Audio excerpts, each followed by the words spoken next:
Hi, everybody. Welcome back to the ACHA Power Play. Hope you all had a wonderful Thanksgiving weekend and a holiday.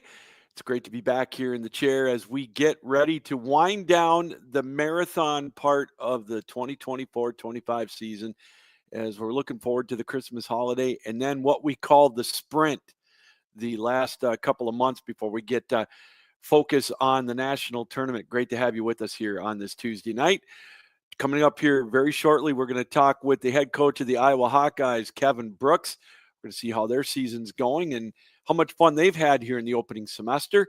And then at the bottom of the hour, we're going to talk to Trosien, the head coach of Purdue-Northwest out of the men's Division I. So a lot to go over. We're going to take a look at the rankings at some point tonight here in all five divisions. And if we've got some time left, some of the big games coming up this weekend as we wrap up the winter or the fall part of our campaign. So without any further ado, let's bring him in.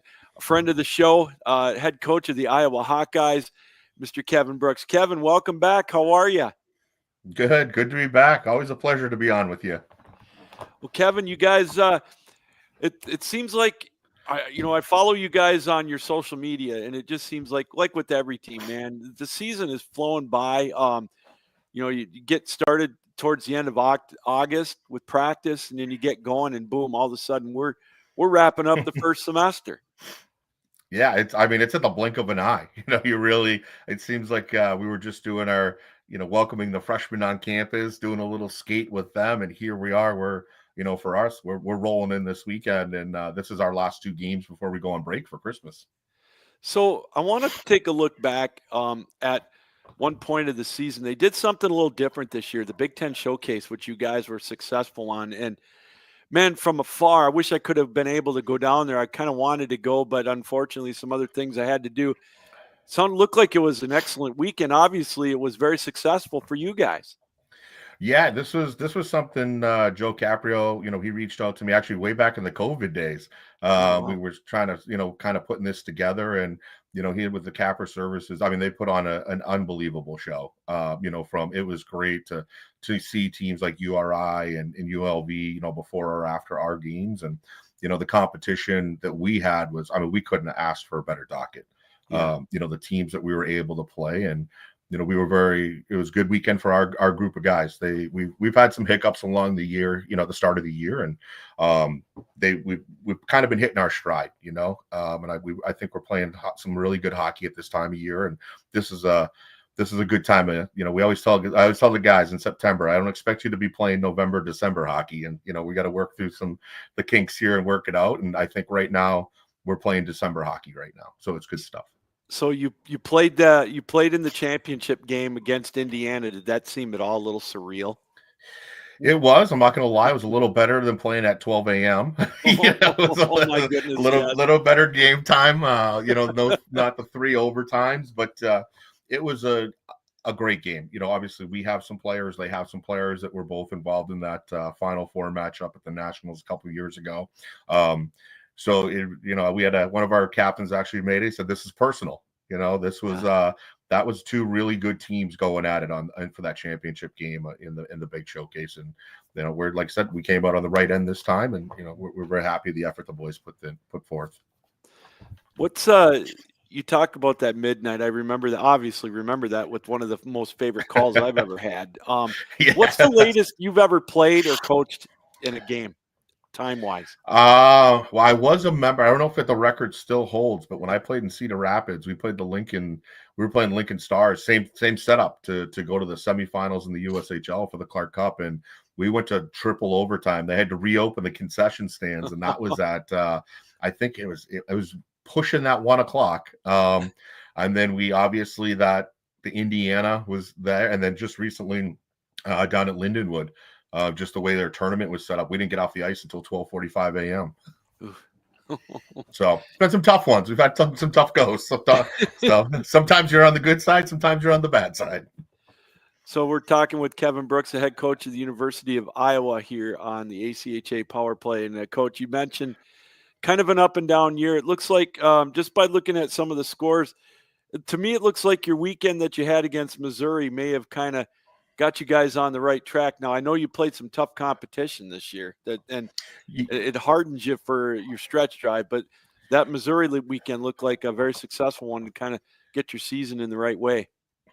Yeah, actually, to be honest, I actually think it was the weekend before. Even though Okay. we got a split with Maryville, Okay. that we played some really, really good hockey. Maryville's a great team. Yeah. One of our rivals in our league. We have some. Every time we play Maryville, it's a 1-goal game. It's been like that for 3 years in a row. 7 games we played them, all 1-goal games, 3 Wow. overtimes. But I thought we played really, really good hockey. We got a bad bounce at the end of the game, and but that's one of those close games. That's what it is. It's a bounce that determines which way. But I was very, very proud of the guys, and I thought I think that was our turning point in that season was that weekend. So are you like every other coach that doesn't turn down tough competition? The reason I asked that, you guys played in Centene earlier this year. You had Lindenwood, Trine, and Weber State. Weber State right up there looking for an auto bid again this year. Some great competition to begin this year. Yeah, strength of schedule, it's huge. When you've got everybody, like you said, the road to Missouri, that's a real thing. And we've unfortunately been on the short end of the stick, last year in particular, where we were 0.001 out of that auto bid spot. And we've done that in the past. We had another one where it was like 0.003 where we didn't get the auto bid. So obviously, you want to, if you can get that auto bid, I think it's great because it takes the pressure off, and you can, you can heal up some bumps and bruises and maybe fine tune some things. But at the end of the day, some teams like to play through regionals, and it can go either way. But my biggest thing is you got to play good teams because, like I said, obviously we went down to Centene, not our best showing, but we had a lot of guys that learned some things. We've got a young team mixed in with some older vets that have been to the national championship game. And we had some guys that had to realize maybe their roles have changed a little bit, and, some discipline things and guys learning the college hockey game. And I think we really, like I said, we took our thumps. The scores will show that. And, wasn't very happy as a coach, but we did grow from it. And you're only going to grow from playing good competition. And, where we want to be at the end of the year, those are the teams we're going to be playing. How difficult is it to not beat yourself up too much when you lose a game like that? And I don't want to keep harping on that because there's a lot of good things to talk about. But, I've talked to a number of coaches in all sports, and it seems like they wear the losses a lot tough. If that makes any sense, how hard is that not to beat yourself up? Well, we always tell the guys, have a short-term memory. When you're playing a long grinding season, you're playing August to March. Yeah. You got to have a short-term memory. And we grew from it, and we had some players learn from it. And for me as a coach, that's what you want. Did I take it a little bit harder? Because you feel like maybe you didn't have the team prepared or the right game plan or lineup or whatever. As a coach, you could go down your checklist and have 30 different things you feel like you didn't check. But at the end of the game, you got to look at yourself and did we grow? And the way we looked at it is, we did grow because we lost to Weber State in that overtime. However, that was a game I sent some message, and I know some of my players are watching this right now, and they know we told, I put some guys in the stands that have never been in the stands before. So I look at it for the guys that stepped up and got an opportunity for us to drop that one when I actually, we outshot them. And I was very pleased, even though you didn't get the win, we got better as the weekend went on. So I'm looking at I looked at your stats, very balanced. Some very familiar names. Obviously CJ Parisi and Jack Roush and Brian Raffone. It's what really impresses me, and I don't like to single individuals out much, but when you're getting some double-digit scoring out of your defensemen, that to me is huge. It makes your team so much more well-rounded. It does, and we really push. I like to get the defenseman up on the play. We've got some other kids that are, I know Raffone sticks out to a lot of people, and we've got some other guys like Albrecht and Teska that are really, really great skating defensemen that we went after really, really hard to get them in our program because I wanted them to learn from a guy like Raffone, and I think they have that ability to put up some of those numbers in their career. But what it comes down to is, when you were able to push that pace and almost have a fourth forward in some of those situations. And, Jake Radish he's another guy. He's keep an eye on him his junior, senior year. He's going to have some serious points up there. And it takes a lot of the pressure off of the forwards when you're having some of that, you don't feel like you have that back end scoring. It makes it well-rounded, like you said. Well, and, on the back end as well, you lost, what, in my opinion, an All-American goalie. But you've got, William Brown and Cole Garver and, Riley stepping in. I'm sure it was kind of tough for them at first replacing a guy, like Howard in goal. It was. I mean, they all obviously got to back him up, and it's been a pretty cool story. Cole was slated to come in and be our starter and won the position, and he actually went down that first game 3 minutes into the weekend in Centene. Oh, wow. And Brooks Brown there, he is a lot of people don't know this. This was his first game in 3 years. He hadn't played a game since high school, and he's a junior. He's been our practice goalie. Transferred out, came back to us this year, put the work in. I mean, I can't say enough about what Brooks has given to this team and his effort. And you look at his stats, and like I said, we went through some bumps and some people doing it when you lose your starter and then you have your practice goalie, so to speak, that was your practice goalie for 2 years. Now he's stepping in and he's your starter in that part of the schedule. That's a lot on a kid, and we found a way. So that's why I said we've everybody's kind of gelled together and rallied around some of the things. And I can't say enough about what Brooks has done for us this year. Brooks is your Jake Bates from the Detroit Lions. Never, yes, exactly. Never kicked a field goal since high school, and he comes right in, and he's the hero around here. Yep. Yeah, Brooks he's been stealing us games. There were some games where I wish I had the clips where, I mean, he put in, we talk about it all the time at Marionville. He put in probably a top 5 performance I've ever seen by an Iowa goalie in my 12 years of coaching. Wow. That says a lot. So, yeah. So, give me a thing or two, Kevin, about what you've been pleasantly surprised with your team here through the first semester. Honestly, I think it's been the freshmen. Yeah. They had some big role. I mean, we didn't lose a whole lot from our team, and we had some guys that have come in, and some of them they paid their dues for a little bit. We have some other guys that have just stepped in from day one and haven't missed a game. And have worked their way in, whether it's being a top 6, top 4 guy, especially on the DN, the guys that are playing really big minutes for us. But I guess I would just say the whole freshman class as a whole has just been tremendous. I didn't expect them to come in and contribute as much as they did so quickly. They really bought into the culture right away.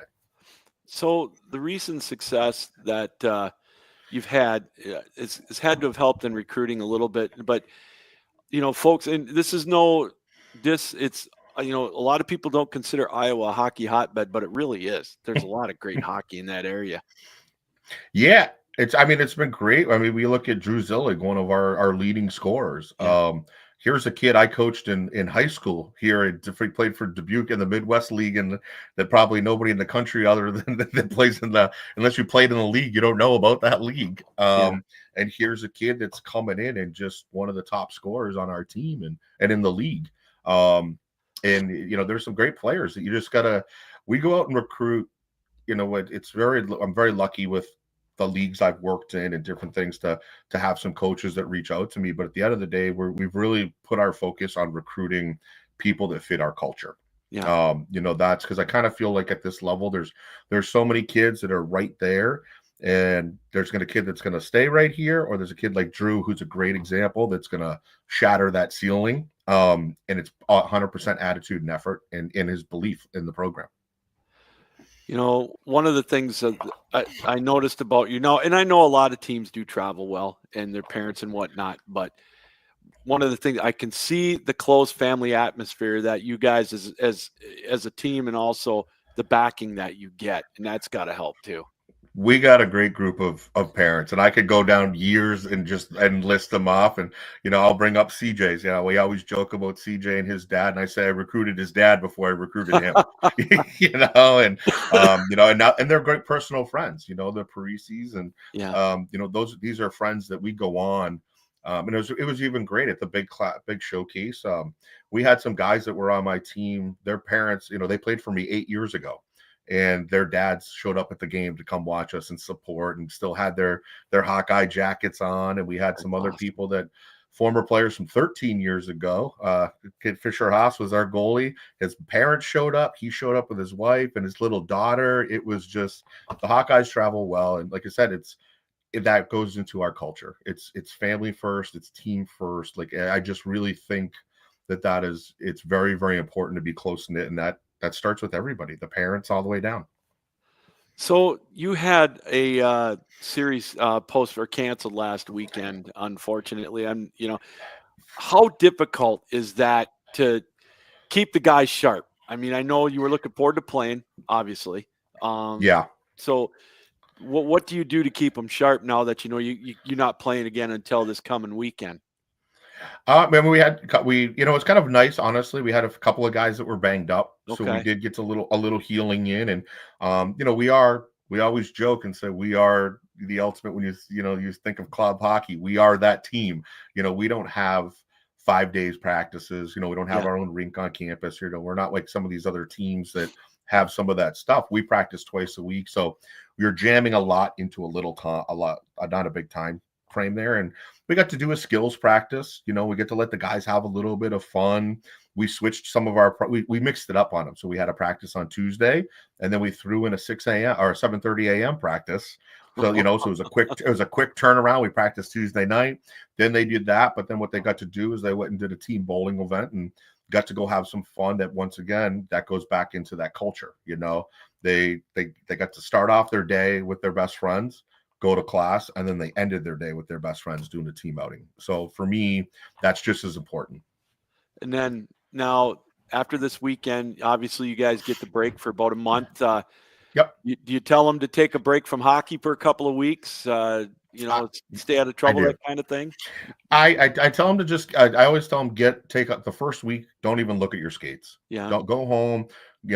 Have your mom do your laundry. Let your parents dote over you. Get those good home cooked meals, that kind of stuff.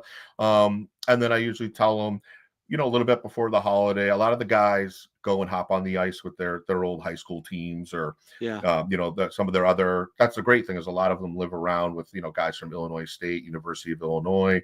They all get some ice together and play. And then I tell them, take the holidays. That's for your family. Shut it down again, and then after the first, let's start getting into making sure you're hitting the weight room. That's one of the big things. Is it's not so much staying on the ice. I tell them if you can get on the ice twice a week is good, but hit that weight room a little bit, start to make some of those gains a little bit here for the stretch, to more so to stay healthy. That's the big thing. Because as you said, you blink your eye, you come back, you play your first weekend series. Next thing you know, you're in the playoffs, or you're at regionals, or wherever you're going to end up. You're there in a blink of an eye. Do you know where regionals are yet for the Central region? Not, I would for your sake. The magic question. Okay. When you find out, send me a DM, because I got to plan my vacations around it, so I can. Yeah. So I could come and. Yeah, we got to have you there announcing, my man. We got the Hawkeyes love to have you announcing. Absolutely. So, did I see something where you're going to the Caribbean to do some hockey over Christmas break? No, not over Christmas. It's in May. Or in May, okay. Yeah, I'm teaming up with one hockey here. Sebastian Fortier.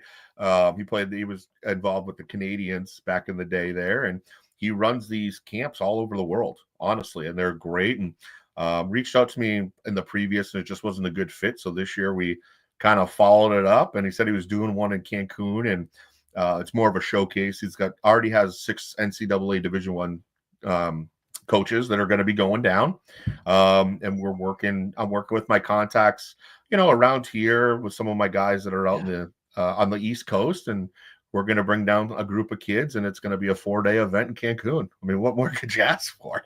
Ice in Cancun? You got to send me pictures of that, man. Oh, I will.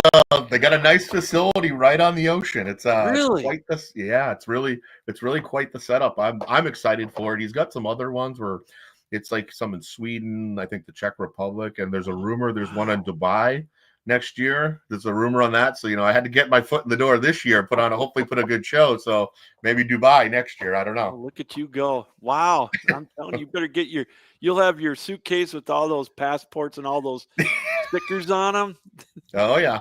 That's Yeah. insane. Hey, I mean, it beats going to those cold, you grow up to a kid going to Ottawa, Quebec, or Oh up, my goodness. upper Yeah. Michigan or whatever it is. It's, now that I'm older, I got to go the other way. Oh, well, that's funny. I spent 5 days in the rink in Grand Rapids last weekend, and or 5 games in 2 days. The second day, I remembered how cold it was. I dressed like that kid from Christmas Story, man. It was so cold in there. Yep, I hear that. As you get Oh, older, you man. gotta, man.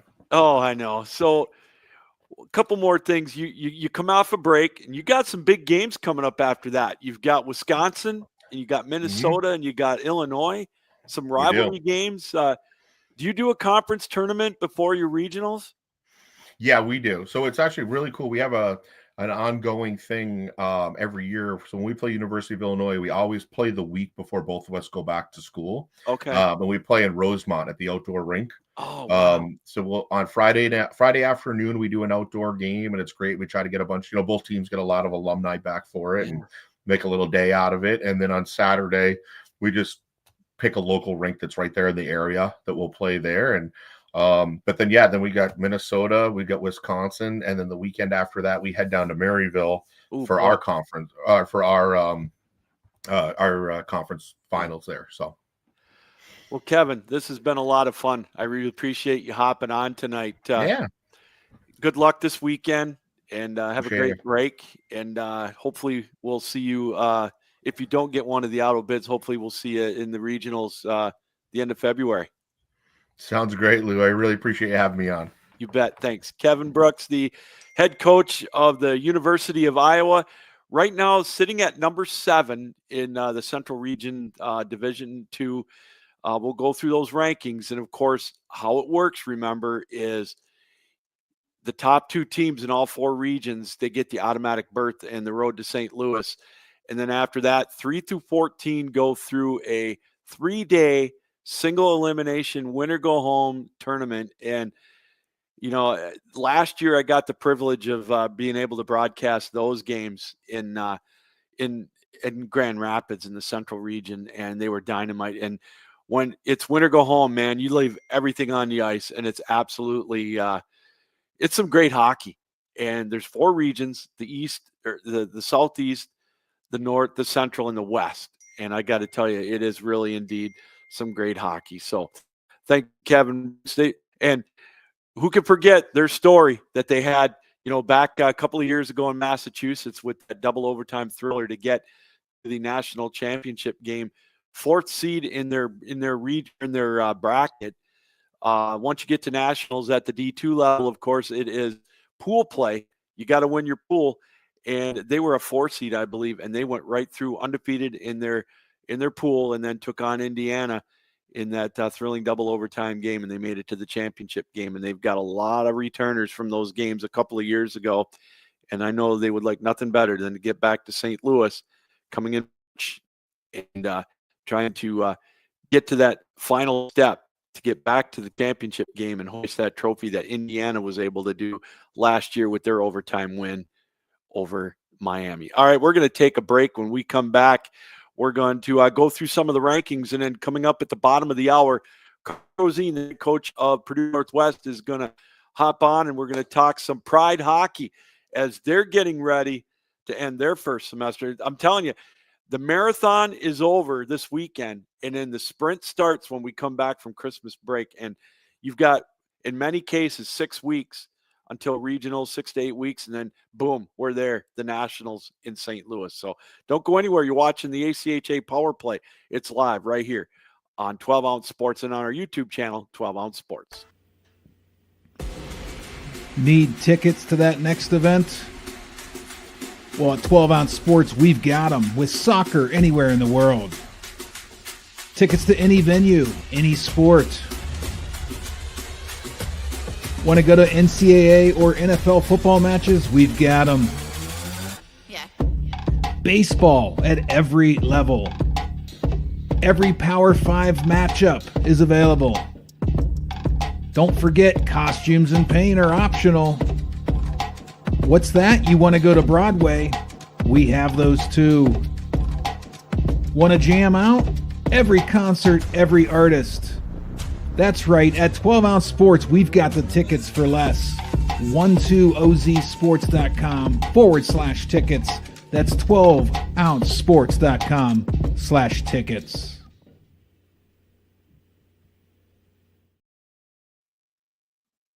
Welcome back, everybody, to the ACHA Power Play. You caught me napping there, live here on 12 Ounce Sports and on our YouTube channel, 12 Ounce Sports. Again, you can find us on Twitter or X, 12 Ounce Sports, or yours truly at The Real Captain Lou. Drop me an email, sweetlou1965@yahoo.com, and also 12ouncesports.com. You can let us know what you think. It's great to be with you on this Tuesday night, knee deep in the road to St. Louis 2025. As we're in our 9th season, too, by the way, of the ACHA Power Play. And just it's so much fun getting to talk to these great coaches from throughout the country. And Kevin's Kevin Brooks from Iowa, is such a good dude. You know, you could tell his love for hockey, you know, just by the way he talks about the team. It's true with everybody in this hockey coaching fraternity. And I'm blessed to be a small part of it. And, you know, it's great being able to spread the word about the ACHA. And we're glad that you're taking time out with us tonight to be a part of it as well. Coming up at the bottom of the hour, Carl Trosien is going to join us from Purdue-Northwest, the Pride right now, ranked number 19 in Division I in the ACHA. He's going to join us real quick. Right now, let's give you an idea. We talked about the rankings, and now I didn't bring my glasses down here. I got to start wearing my glasses, so I'm kind of squinting at it a little bit. But if I get these names wrong, I'm going to give you the top 2 in each of the 4 regions. In the Central region, we talked about that. That's where Iowa's currently they're in right now. The top 2 teams are St. Thomas. The Tommies are number 2, and Lindenwood is number 1. Lindenwood, of course, they were at the national tournament last year. And you've got Wisconsin, I believe that's at number 3. And Sioux College at number 4, Minnesota at 5, Schoolcraft at 6, and then Iowa at 7, and Trine at 8. In the Northeast, in the Northeast region, number 1 is Northeastern, powerhouse every year in Division II, and then you've got doggone it. I can't even read that. It looks like Holy Cross at number 2. I apologize. I promise next week I'll wear my glasses. I won't be so vain anymore. And you got Army West Point at number 3. In the West, or in the Southeast rather, you got Florida Gulf Coast, another mainstay in Division II. How many years have we seen them go to the national tournament? Always get the number 1 or number 2 seed. Then you've got Liberty at number 2, Ohio at number 3. And Miami at number 4. And in the West, you've got Montana State at number 1, and you've got Weber State at number 2, then Utah at 3, and Providence at 4. And so we'll kind of leave it there because I butchered enough names. I know that. Let me go back to something with a little bigger writing. How about men's D1? Since we're talking with Coach Trosien here in a couple of minutes. Ohio. First time ever they've been ranked number 1, or first time this year. Adrian College bumped up to number 2. Liberty's up to number 3. Minot was number 1 last week. They're at number 4. Jamestown is at number 5. And you've got UNLV at 6. Niagara is at 7. Maryville at 8. Drury is up into the top 9 now at 9. And you've got Utah at 10. Calvin is at 11. Indiana Tech is at 12. Grand Canyon at 13. Oklahoma at 14, UMary at 15, and then Arizona at 16, Oswego at 17, Midland at 18, and then Purdue-Northwest at 19, Davenport at 20, Northwood and Delaware 21 and 22, Missouri State at 23, Stony Brook at 24, and Drexel at 25. It's exciting to see some of these first-year teams that have made their way into the rankings. We've talked with the program, the coaches at Drury. They're all the way up to number 9. And Jordan Cooper in Northwood checking in for the first time at number 21. First year in the D1 level. And, we all know how it works is you get 8 automatic berths, and then the other 16 are at large. So you want to obviously win your conference to get that auto berth to eliminate any question. But if you get one of the top 8 berths, then you get a first round bye. in the single elimination tournament in St. Louis. And so those are huge, obviously. So, all right, let's get back to the phone line, and let's bring in a longtime friend of the show, good friend, Carl Trosien. Carl, thanks for taking time out to be with us tonight. How are you? It's good to be back, Lou. So, give us your, right off the bat, I'll ask you, give us your impression on the season so far. Kind of up and down a little bit, but you seem to be rounding into shape a little bit now. Yeah, it was. It's been an interesting year. And what I mean by that is you have a year like last year and so many things went our way. Yeah. I can admit this now, not a ton of adversity last year. With our little run we put together. And now this year, I'm not making excuses, right? No excuses, but the injury bug's bit us hard. So right now it's you're in that world where you're, probably some results we're not thrilled about, but treading water right now, getting some guys back healthy here. Obviously for this weekend against Calvin, and then get a few more guys hopefully back over break, only to lose them again for a little trip to Italy, but that's okay. And then gearing up for the stretch run, right? And hopefully we'll be back and 100% healthy, and we can get after it. Yeah, I mean, we had a tough schedule too. We wanted to play more ranked opponents, and just make sure we were ready for what was coming in St. Louis this year. God willing, we're there. So, well, I was just going to say, the run that you made, nobody's now it's almost like you're the hunted instead of the hunter. They know about you now, Yeah. And I don't think maybe part of it was we weren't ready for that mentality. I think we maybe thought we were still Purdue-Northwest, and it was like we could sneak under the radar. And, now you've got some teams. I mean, it's true. I mean, we had those teams last year. I mean, we got a game like that this weekend where Kelvin's sitting a handful of spots above us, and we know that we can put ourselves in a really good position if we go take care of our business, and we're high enough in the rankings where we still control our own destiny, right? But yeah, 100%, you've got some teams out there that probably circled that weekend, and we got their best effort. And if we weren't ready to go, this is a level where it doesn't matter where you're ranked, man. If one team wants it more than the other, it's going to be a hockey game.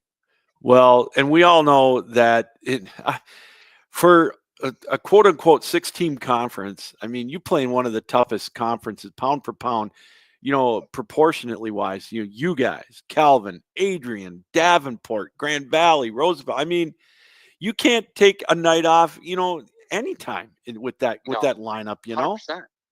And we did it that way for a reason, obviously. And yeah. So far, it's looking like we made some good decisions on that front. Oh, I agree. No, you touched on it for a second about some of the kids going to Italy. That's got to make you proud. What man, you've been doing. I've been doing this a long time at this level, and to be able, talk about the run last year was awesome, right? Yeah, but then to be able to have a National Player of the Year. You throw in 3 kids going on Team USA, going to World University Games in Italy. It's kind of surreal at times to think about where we are now to where we were when I got here 2.5 years ago. Yeah. And so who do you have going to Italy? Andrew Reamer, our captain, Okay. Carter Hobbs on the point, and Cooper Olsen in net. Well, I was hoping you were going to say Cooper because I got it. No, I'm saying that in a good way because no, I know you are. The guy's a stud, and I know he is. And and it's the guy. He's put a lot of effort in. Just from what you and I have talked, privately, and I think it's a great reward. And boy, I'll tell you what, the team's going to be loaded going over there. Yeah, no, like I said, when I got the call and working through the process with the coaching staff, with Chad and Gary and Wyatt, obviously, was going to be happy to have 1 or 2, but to get 3, I'm obviously thrilled. I'm thrilled for our guys. Like I said, they're going to miss, they're going to miss Davenport and Drury. So, they're missing some big weekends for us as a team. But again, it's a once in a lifetime experience, and those guys have earned that. And we want them to go have a blast and then gear up for a run when they get back. Right. Right. And then, I look at your roster, we've talked about this before. You're still a young team. What do you got? 1 senior and 1 grad student. Yeah, that's incredible. The run you guys have had, Carl. I'd love to take all the credit, Lou, but I've got a really good group of kids, and I've got a really good coaching staff around me and a ton of school support. So, obviously, I found myself in a really good situation, and I'm just hoping we can pay it off sooner rather than later, right? Well, I know you've done good so far, above good. You've done very good, and I look at what I like about your team, and it just seems to be a trademark of the really good teams in the country, is you guys are so balanced. There's obviously you'd love to have an 80 goal scorer, but you're not going to have that. But you've got so many guys that you can turn to put the puck in the net. Right down the list from Mason Cole, Colin Leduc and Noah Murphy, and then some. Yeah. No, I mean, I think you nailed it right at the D1 level, especially, and then D2 and D3 aren't far off either with this. But I think, man, you got to have 3 lines that can put the puck in the net. Like, it just makes you harder to match up against, and it gives you so many more options.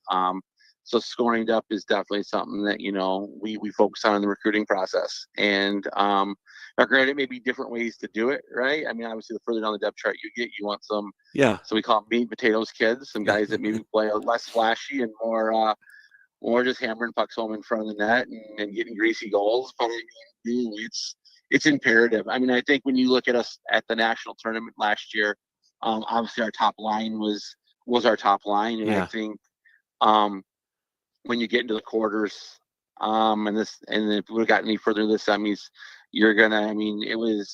we weren't deep enough to avoid a team that could come in, and UCO did a great job shutting down that top line and making us beat us with secondary scoring, and we were probably a little undermanned in that department last year. And I mean, I think when we kind of dissected the years of coaching staff after the season was over, that was really the biggest takeaway was we need some guys on our third line, second line who can put the puck in the net a little bit better rate than we did last year. You're always trying to find that, right? Yeah. And one of the big things too, and then is you just can't make an error when you get to that national tournament. And, it's just, you can't take a shift off, a period off. You know what I mean? It's a great experience, I mean, I felt like in that UCO game, not to keep bringing this up, but I felt like we made like 2 or 3, 4 mistakes in 40 minutes, and 2 of them were in the back of our net. Yeah. It is what it is, right? But like you said, it's a good learning experience, and I'm sure the kids have started using it for motivation the minute they stepped on the ice in the fall or the late summer, huh? I think it was already in the fall. I mean, our weight room sessions in the spring were really, really good. Yeah.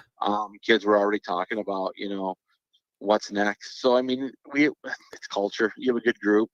They loved it. They want to go do it again. Right now, like I said, we're pushing through some things, but I think, it's always sweeter when you're able to push through a little bit of adversity and find a way. So, I mean, this is something where we're going to test ourselves here, and we know what we got to do moving forward here the rest of the way. But again, like you said, it's a sprint, man. Now we got one more weekend, and it's in sprint mode, and it's going to be here before we know it. So, we're excited about where we're at, though, for sure. So what do you tell the kids after this weekend, when they go on break, what kind of, do you tell them to stay off the ice for a week or so and then just to kind of regroup, or what kind of message do you give them? Do you know? I used to tell them that.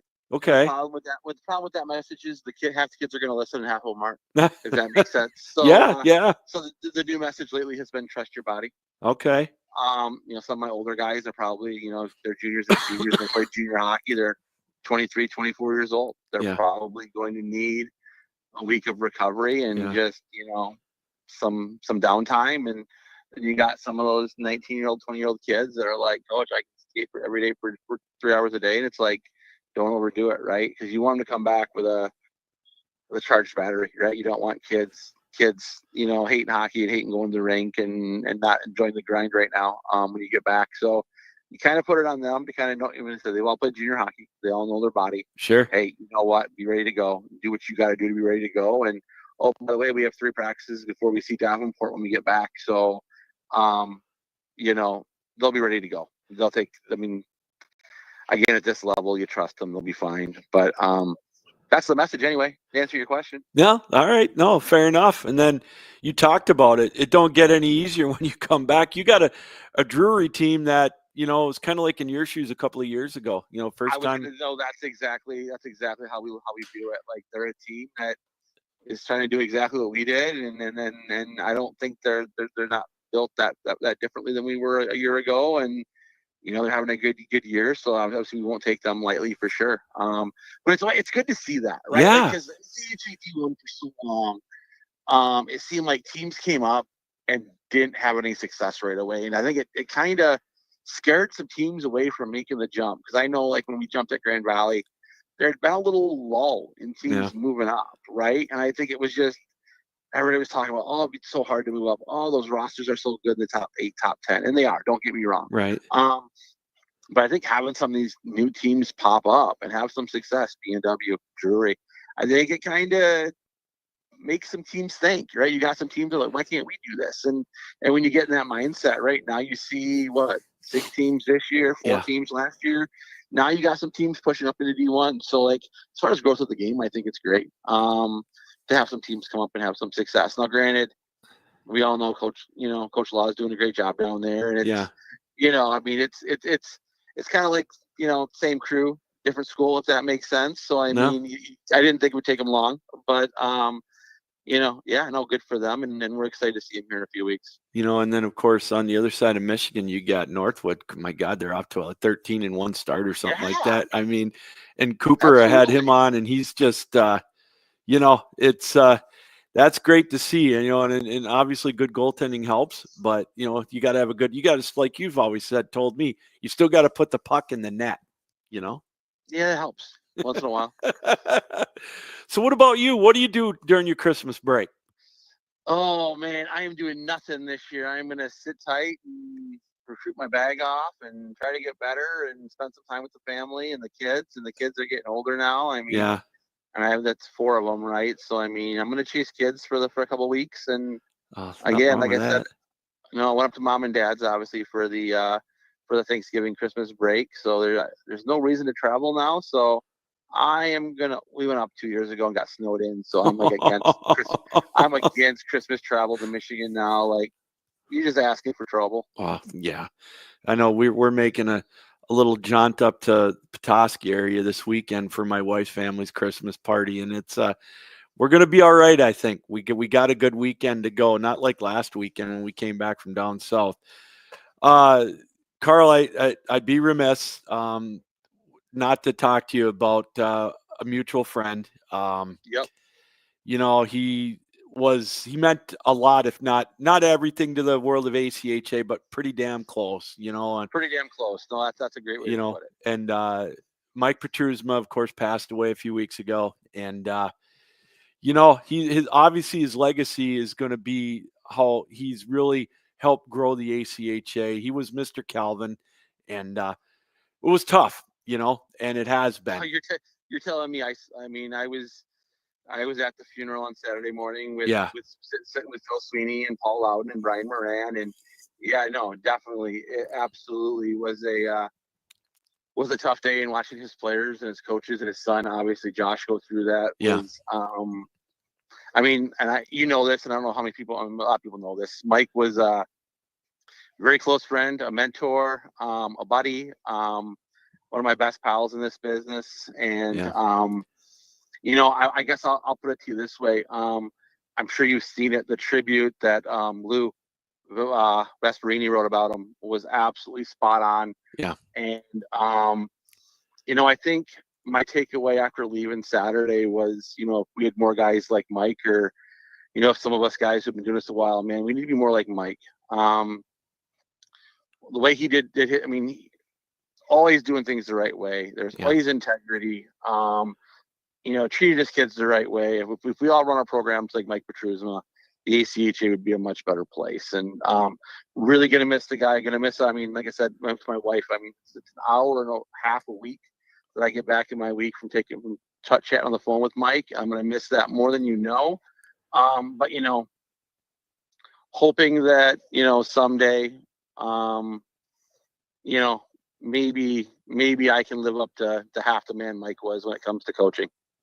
Well, yeah, that's a tall order, and I know it is. I'm aware. And I mean, it's he all you had to do is mention the word hockey, and he would talk to you for 45 minutes at least to an hour, and the advances he made there at Calvin and in the ACHA, like I said, with the way that the sport is growing at that level, and the national tournament, I know he took great pride in that, and yeah. I mean, I'm not gonna lie to you. I mean, I'm dreading going Eagles on Friday night. Like, Yeah. it's not gonna be easy for anybody, and I don't expect it to be. But man, I mean, it's gonna be 2 hours, 19 and 11 going to battle, right? It is. Yeah. It's gonna be a hockey game. But afterwards, you just want to hug those kids and hug Josh and put your arm around them and let them know that, as a hockey program, that two programs have a ton of respect for each other, right? And I don't know how many people know this. Let me just throw this nugget at you. Yeah. If Mike Petrusma had not spent an hour and a half on the phone convincing my wife that P&W was the right move for our family at that time, we probably wouldn't be here today having this conversation. So, I mean, Mike was the one that convinced Laura that, this was a heck of an opportunity and we had to consider it. And honestly, he's probably the one that convinced my wife that this was a move we had to make. So when I say, influential, no, I mean, Mike and I could talk hockey and we could talk about our rosters and our teams. Yeah. And we probably shared more than anybody else did, right? If that makes sense. He knew more about my hockey team and I knew more about his hockey team and his care and his kids and our rosters than probably most people did. But we always knew that we were two guys that we weren't going to exploit it. It wasn't going to be used against us later on in games, right? But it was just, I'm having an issue, Mike, and he's probably seen it, or vice versa. And we talked about that stuff all the time, man. So it's just not having that guy to go to. Yeah. It's going to be tough, but nothing but love and respect. And like I said, probably a big hug in the handshake line for each and every one of those guys on Friday night. Cause I feel for them, and right. They need to know that, they're not the only ones feeling it, if that makes sense. Oh, it does 100%. Hey, I see that you're going to be playing your old team in an outdoor game on the 24th. Sure are. That Absolutely. Sounds like it's going to be fun. That's going to be fun. I mean, and obviously, we played them earlier this year and things didn't go the way we wanted it to. So, I mean, I think the boys that one circled a little bit for us. That Is that right? It's getting harder for me. Yeah. Not in a bad way. A lot of the guys I recruited there, those guys are dwindling now, right? Like that roster, I think there's only 3 or 4 guys that I recruited at Grand Valley, that I coached at Grand Valley. So the number of guys there that I actually had on my rosters is really small now. So it's not like it was last year with Borch and Higgs and Thrall and Kippy and and Clahassy, and those guys are all gone now. Yeah. So it's getting easier to play those games, if that makes sense, right? It's a little bit more of a hockey game. But yeah, I know obviously getting swept by them early in the year, that's something that I know we've talked about, and we didn't love the way we played that weekend. So I'm sure our boys will have that one circled, being outdoor especially. Well, Carl, I know you got to get to a concert or something. I'll let you go so you can get there. One of those 4 kids is doing a holiday concert. I don't know. It just seems like there's one every between travel baseball and dance and holiday concerts and hockey, youth hockey. It's just, we're somewhere every night. You know what I mean? Well, when you get old like I am, you're going to look back and think, man, I wouldn't mind doing that again, Oh, 100%. No, 100%. Because I miss the hour and a half drives to go watch my son do the marching band gig. I would trade that. I'd go back in a heartbeat again watching him do that in high school. That was so much fun.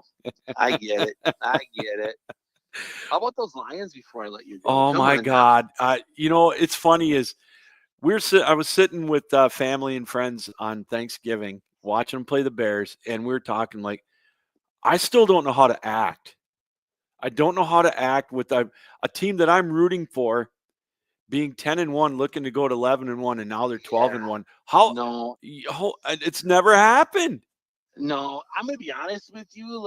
I'm still waiting for the same old Lions to show up. And I'm finally getting to the point where I'm confident, that's not going to happen. But in the same sentence, you're I'm still that guy that until they win one, and it's, I don't want to be that guy that's running around be like, oh, the Lions are the greatest thing since sliced bread. Because let's be honest, man, we've taken our lumps, but being 44 now, this is one of those things where, man, it's fun to watch. And again, I'm not trying to get too confident or too cocky with that, because as we know, it's a one and done playoff, so Oh we know how boy. those go.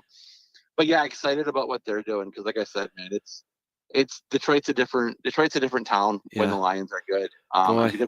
As we're seeing. Yeah, I mean, it's kind of taken it's taken our mind off the Red Wings. I just you know, Has it ever, right? The Tigers with winter meetings going on, you're like, oh man, they're not going to do anything.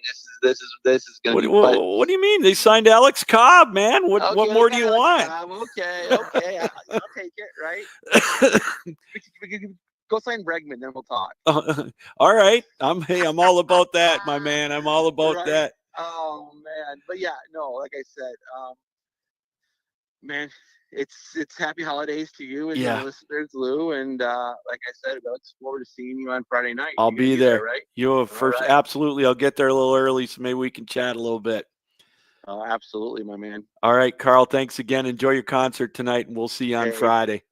We'll talk soon, bud. Anytime. Right, you bet. Bye-bye. Bye. Carl Trosien, the head coach of Purdue-Northwest. Always great to have him on the show.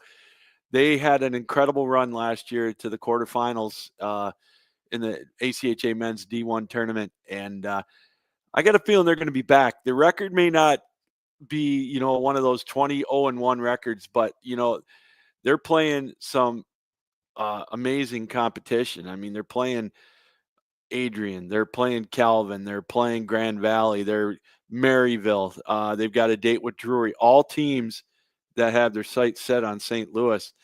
And, that's Illinois coming up. They've got another weekend set with Adrian College in February. And then, of course, their conference tournament, the GL6. So, yeah, it's they're a good team. They're young, they're disciplined, and they're fun to watch. And I look forward to seeing them. And I'm going to be able to see them up close and personal Friday when they finish their home and home with Calvin University. Check us out on the Calvin University Sports Network, by the way, on YouTube for the play-by-play of that one, 7:30 on Friday night as they wrap up the first semester, the marathon part, as we like to call it. All right, let's go. Let's get back. Let's take a look at some of the rankings here before we wrap it up here tonight. We'll go with let's go with the women's Division I rankings. The newest ones just came out, and they're pretty much the same as the last ones. There's just been one change. Liberty, of course, again, still number one. Adrian's at 2. Those two teams always at the top. Adrian, the defending national champions in women's D1. Maryville at number 3. Midland at number 4. McKendree at 5.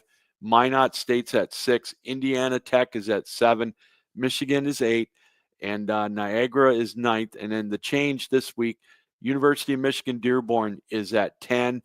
And then it's Liberty at 11 and Miami at 12. And again, the significance of that is the top 10 teams are the ones that go to St. Louis in March to do battle for the national tournament or the national championship. The top 2 teams get a bye into the quarterfinals, and then 3 through 10 do a double elimination kind of a situation to get those other spots. And so, yeah, it's it makes for some great hockey there. And so those are your top 10 teams at the women's D1 level. At women's D2, they're kind of like men's D2. They've got 4 regions. And what we'll do is we'll give you the top 6, if I can read them here. Eastern Michigan University, they're ranked number 1 in the Central region. They're ahead of the 2-time defending national champion Sioux College. Ohio State is 3, Central Michigan 4, Northern Michigan at 5, and Aurora at 6. Now, if I'm not mistaken, it's the top 4 out of that region. And then you've got 4 and 5 and 3 and 6 to get to 16. I know it sounds kind of convoluted, but that's kind of how it works. I'm not sure. Again, I'll have a little better homework for you for next Tuesday on that. In the Northeast, the number 1 team is Northeastern. Then you've got Boston College at 2, Boston University at 3, St. Anselm at number 4, the University of Vermont at 5, and UConn at 6. And then in the Southeast region, you've got Liberty at number 1. Then you've got the Naval Academy at 2, Villanova at 3, Rowan at 4, Maryland at 5, and Niagara at 6. And in the West, you have got Assiniboine. Again, they were in the tournament finals last year against Sioux College. They're at number 1. St. Thomas at 2, Wisconsin at 3, Maryville at 4, Iowa State at 5, and Iowa at 6. And then finally, at the men's Division III rankings, the new ones are coming out this week, by the way, so we'll probably have some updated ones again for our show next week. But as of right now, you've got Hope College at number 1. The Air Force Academy is down to number 2. Then you've got Oakland at 3, Lawrence Tech, the defending national champions, they're at 4. Then Notre Dame at 5, Calvin's at 6, Grand Valley's at 7. Then you got Michigan State at 8, Michigan at 9, and the Colorado School of the Mines at 10. Colby's at 11, UMass is at 12, Missouri State at 13, Arizona State at 14, Dordt at 15, and Sacred Heart at 16. And then Central Maine is at 17. The top 16 obviously make it in the Division III. They go into pool play. Now, we've talked about it in the past where they have not they used to do the regionals kind of like what D2 does, but now it's just they take the top 16 teams and put them in pools. So, and the top 4 teams obviously get the number 1 seeds in their pools. They do 3 days of pool play, and then they go into their semifinals and finals, and it makes for some exciting hockey. And again, the MCHC, the Michigan Collegiate Hockey Conference, has been the dominant one for the past 15 years now, and they've obviously in the top 10, they've gotten they have 3, 4, 5, 6, 7 teams out of the top 10 come out of that conference. And the proof is in the pudding there. When it gets time to get to the tournament, then they get into pool play. It's usually at least 3 teams. Last year, that's what it was. It was Grand Valley, it was Calvin, it was Lawrence Tech, and it was Missouri that made it to the Final Four. Of course, Lawrence Tech with the win over Grand Valley in the finals to get that national championship. So, all right, some big games. What do we got coming up here? Some of the big games coming up this weekend as we wrap up the opening semester. We talked about just taking a quick glance in, we've got Dakota College of Bottineau taking Lake Region College on. Just some other big ones, Marion and Wisconsin, Oshkosh, Maryville, and Lindenwood. That's probably the premier weekend set of games right there. Those 2 teams, you're going to see them more than likely in the national tournament, or at least in the regional tournament. Lindenwood, a stranglehold on the number 1 spot in the Central region. They'll probably be there. So that's a huge matchup. This weekend also, Sioux College and Adrian are going to be doing battle in Arrington in Adrian. So that's one to keep an eye on as well. Iowa and Southern Illinois, that's going to be a big weekend set, of course, to keep an eye on. Arizona State and Grand Canyon. So those are just some of the big ones in Division I, or in Division II, rather. Let's see if I guess I thought I had some more here. All right. Well, obviously I did not, so I stand corrected. All right. Well, we're going to pretty much wrap it up right there. And my voice, as you probably can tell, is running out of steam. 5 games the last couple of days to call in Grand Rapids with the Grand Rapids Sports Hall of Fame tournament. Congratulations to Calvin with the big win over Grand Valley in that one. And they won 3-1 to get that tournament victory. And, there's obviously we talked about big games this weekend all over the country. I know Minot State's involved in some. Well, maybe I can kind of real quickly pick up. Let's see here if I can get to Division I real quick before we close up shop here. I know there's a big one in Division III coming up this weekend, Friday. The last 2 national champions are doing battle. That's Lawrence Tech and Michigan. So we'll keep an eye on that. So coming up this weekend in Division I, we talked about Calvin taking on Purdue-Northwest. Just scrolling down the list here. We've got Grand Valley taking on Michigan Dearborn. Ohio and Pittsburgh are doing battle this weekend. Some of the other ones, Grand Canyon and Minot State, Central Oklahoma and Midland. That's going to be a huge one. Arizona State, Nevada, Las Vegas. Again, Ohio and Pittsburgh, Midland and Central Oklahoma. Just to kind of give you an idea, some of the big matchups coming up this weekend in Division I. So it's getting close, everybody. we'll be on live next week with another edition of the ACHA Power Play, by the way. And then we're going to take a couple of weeks off for the holiday with Christmas Eve and New Year's Eve. And then we'll be back on the 7th, and it's go time after that. We're going to have plenty of guests, plenty of coaches and, administrators and whatnot, broadcasters, as we get you set for the Nationals run this coming year in St. Louis. So, all right, that's going to do it here tonight. I want to thank University of Iowa head coach Kevin Brooks for taking time out to be with us tonight, and Carl Trosien, both really good friends. Appreciate them. Carl, of course, the head coach of Division I Purdue-Northwest, for both of them coming on to talk some hockey with us as they get set to wind down the first semester, and then they get ready for their sprint portions of their programs and their schedules as the road to St. Louis starting to make that curve around the bend. You could say we're more than halfway done. We're heading around the third corner, and it's going to be here before you know it. Actually, it's 3 months from, let's see, what's today, the 11th? No, 3 months from, well, I'd say about 92 days before puck drop in the opening day of the 2025 ACHA National Tournament. Can't wait to be there and keep you updated on that. All right, everybody. Thanks for joining us.